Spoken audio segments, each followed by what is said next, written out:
කඳුලැල් සඟවා ඉන්නට හැකිනම්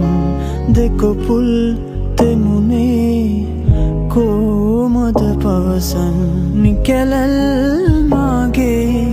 ආලය විඳමින් හසරැල් නැංගූ ඔබ ඇයි තරහින් වෙනදා තරම්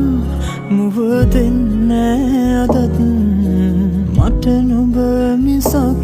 කවුරුත් නෑ තවත් සඳකෙන් වසාලු මේරයමේ